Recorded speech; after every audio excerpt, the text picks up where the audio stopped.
So a few of you guys commented that you want to see this and keep this going. A lot of you guys said, oh, what are my thoughts about Chaos Legion? So just to quickly sum that up.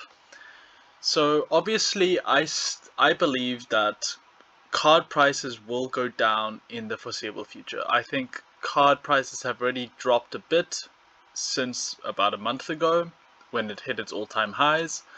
I believe that card prices will drop down a little bit more in the future. However, I'm not too sure what it's like to be a renter.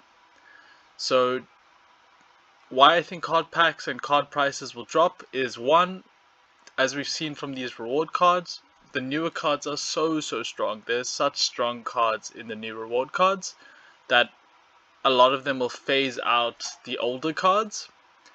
The other thing is a whole bunch of people like myself will be selling Untamed and some beta collection in order to provide funding to buy Chaos Legion. So a lot of people are going to sell their old collection to buy the new collection. And then the other thing will just be the element of supply and demand. So with a whole bunch of new cards released, obviously that then supply increases, which then means that the demand will decrease. That said, beta cards will be in huge demand because once people realize, oh, beta and Untamed starter cards are gone, because once the beta starters are gone, suddenly you'll lose your Ulrich. And imagine water without that +1 magic. Like, holy shit, people are going to be like, the prices of like the best beta cards like a Medusa and Ulrich, Crustacean King, I Love Frozen Soldier, Pirate Art, like there'll be so many good beta cards that are going to be in demand. So maybe the alpha and the beta card prices will shoot up, but they've already shot up very high. So I'm not too sure. That said, I still think that we're about 5 weeks away from the official release of Chaos Legion. Maybe even a little bit longer. So if we're 5 weeks away and you've got $50 to spend right now, these are the cards that I would suggest you buy, and that way you don't have to rent them. And even if they do take a little bit of a decrease, I still believe in the future they will take an increase and they'll be a decent investment in the long term. And who knows, I think in a year's time I'd love to go back to some of my guides and then be like, oh, how much are they worth? But yeah, that's just some of my thoughts on it. So we got $50 to spend. I put it in night mode because fuck day mode. It looks so much nicer this way. So we'll start at Summoners. I don't think we'll be able to afford any. An Ulrich is not $14, it's $75 for one, which is a pretty crazy price. I like Bortus, but 5 times 6 is already damn close to our budget. Vera's not bad. So the thing about Vera is that a lot of the new reward cards all have flying. So she's definitely becoming a lot more viable. But I still would much rather have a Bortus. And then definitely would much rather have a Ulrich. So Ulrich's still like the golden prize. But at these prices, yeah, I'm gonna say, and then spending $60 or even spending $15 to $16 to get this to be 5 times 3, yeah. So I don't want to spend 30% of my budget on some summoners, as we learned from the last episode. And then you might have to rent your little deep swimmer, but yeah, the summoners you want to look to. So just look at the water guide, it covers all these good ones. You basically want your Valnamor or you want your Ulrich. Those are the cards you'd want to rent in terms of summoners. There's the new legendary, so we could definitely buy a legendary now if we wanted to. So my thoughts on the Jhin, very strong. I highly recommend people get him. I just might not recommend that you get him right now, because as we've seen with the other reward legendaries, they all dropping. They started out at like $100 and then $60, and then they floated at like $30 each, and now the other two have dropped to like below $15, and he's holding his price because he's by far the best legendary for rewards. But I think he is going to have to drop price as well. So yeah, buy him at your own risk. But because of that knowledge, and because as more and more of him get printed, his price will decrease, and then as he hits that 80% printing, that should be his like true price, and then once it gets out of print, he'll then be worth way more. But for that reason, I'm not going to include him into this because I don't want to spend just under half my budget on a card that I know should go down in value a little bit more. So no legendaries this time. We can look at some epics. Okay, Axe Masters only. Wow, fuck! I was buying Axe Masters at like $9 each. Now it's like $5. Wow, I'm sorry if you guys followed some of my advice there. You have fallen from grace. $5 each is crazy. Okay, so we're not going to buy any of this. We're not buying Coral Wraith. So it's either, do we want the Harpoon? Do we want Torhilio? Do we want Axemaster? Okay. We don't need Axemaster. I think Axemaster is really, really strong, but only when you're in like Gold League and above. I think he's pretty, yeah, I think he's pretty average apart from that.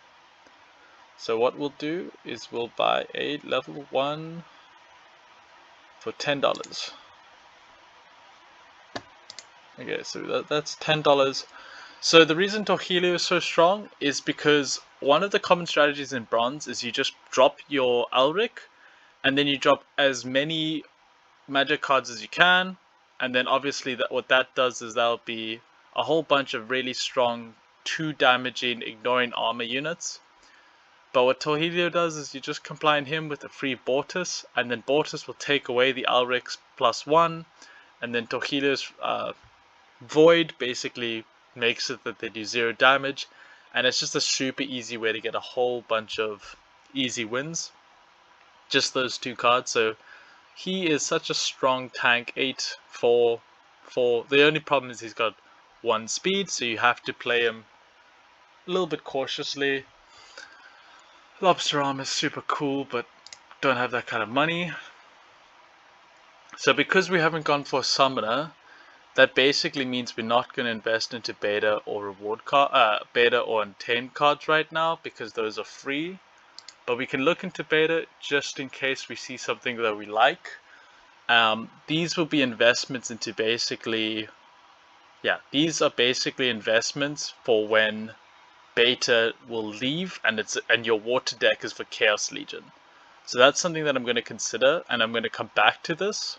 So any extra money I have, which will be basically my investing money, I'm going to invest into cards that are basically available to play now, but they won't be available to play in the future.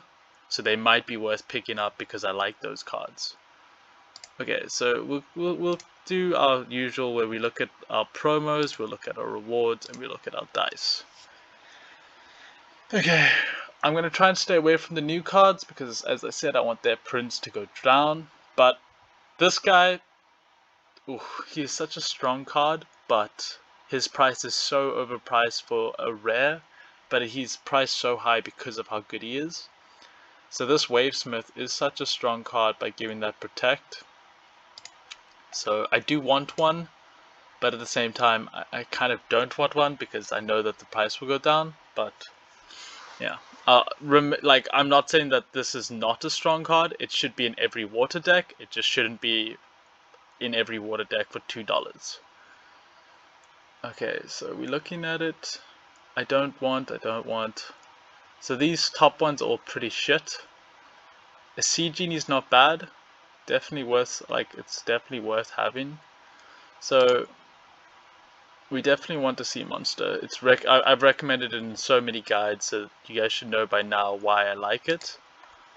Even though it's like $4, it's just the other tank. So these are the 2 tanks that will basically carry our water deck, because the other water tanks are shit. Okay, looking at the other cards. Okay, you definitely want a Captain's Ghost as well. You need a Captain's Ghost, actually. It's not even a want at this time.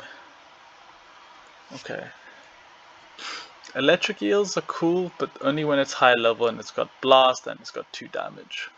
Pirate Archer. I want a Pirate Archer. I love Pirate Archers, as well as the Pirate Captain. $4 though is a bit expensive, but Naga Windmaster no, but Sea Genie yes. So there'll be times that when you play this game, and what will happen is in Equalizer games or in 99 mana games, when you've just got so much mana to spend, you drop a Sea Genie because there's very few cards that have magic damage. So this one's got 2 magic damage, which is great. And what we already get from these cards is we spent half of our budget and we had $26. Culp Initiate's really not bad, actually. I like him too, but I want a high level one. Okay, now let's think. Now we have to think. I know I said you shouldn't buy one, but if you have a water deck and if you're buying cards to have a strong water deck, you kind of want her in your deck, but I wouldn't be like, ooh, she's a priority.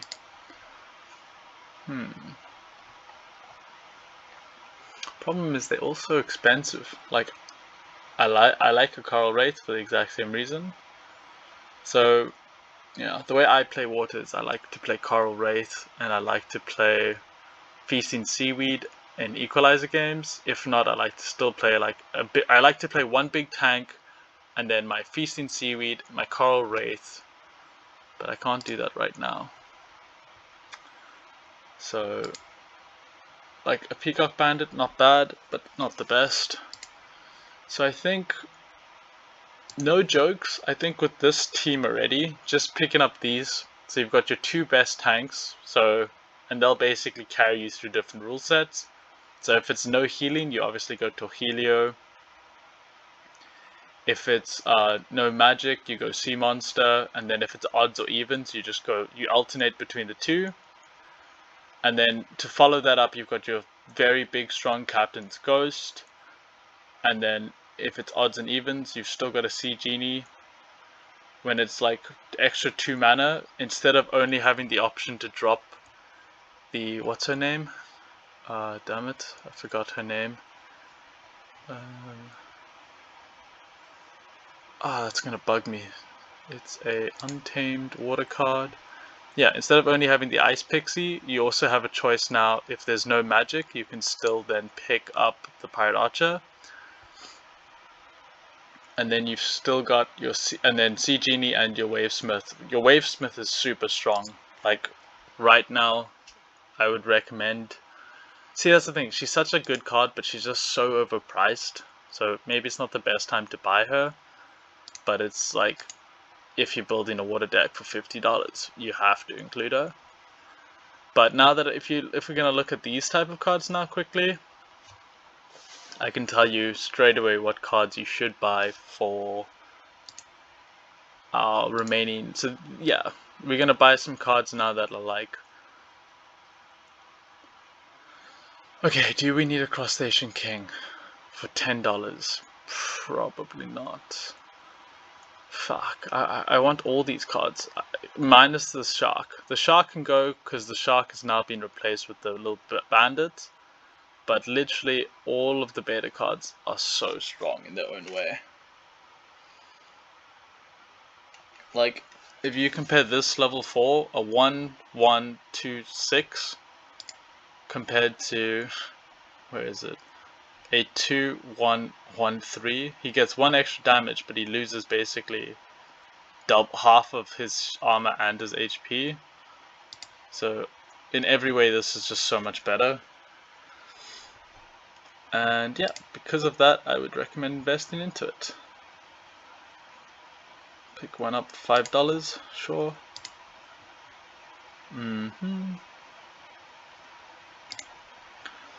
A self-healing water elemental, always good to have. $9. And we have $11, yes, $7 remaining.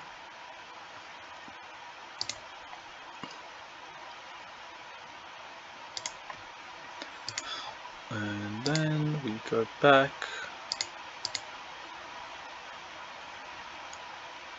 Now see, you don't... maybe equalize the game, it could be useful, but you'd rather play the Sea Genie.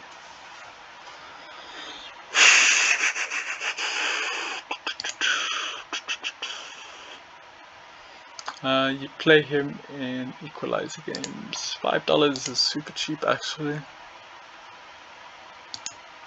So, truth be told, this is how I would spend $50 right now.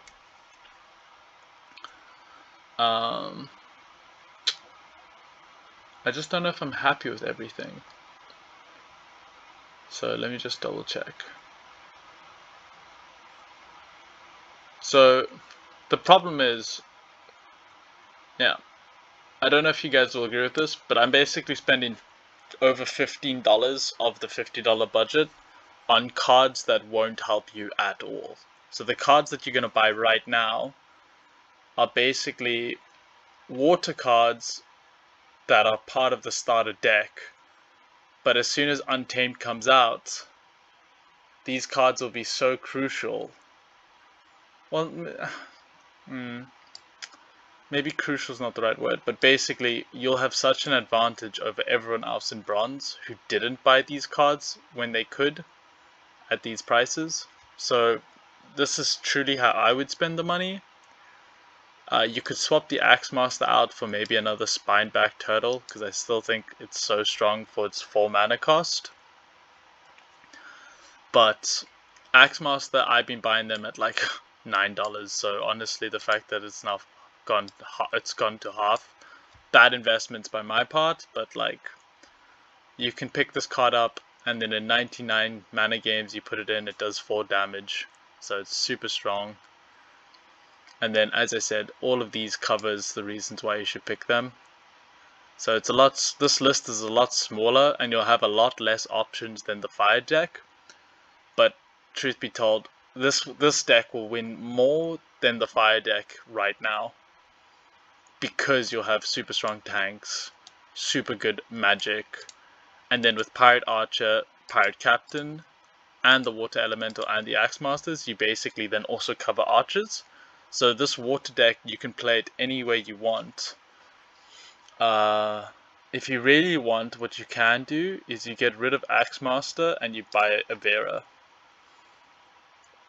And the reason you do that is just because if it's ever no magic, you don't have to feel like you're wasting your 3 mana, you still have a option. And that option would be to have Snare, and then as we said, Snare's not as bad as it used to be, purely because of more and more monsters being able to fly.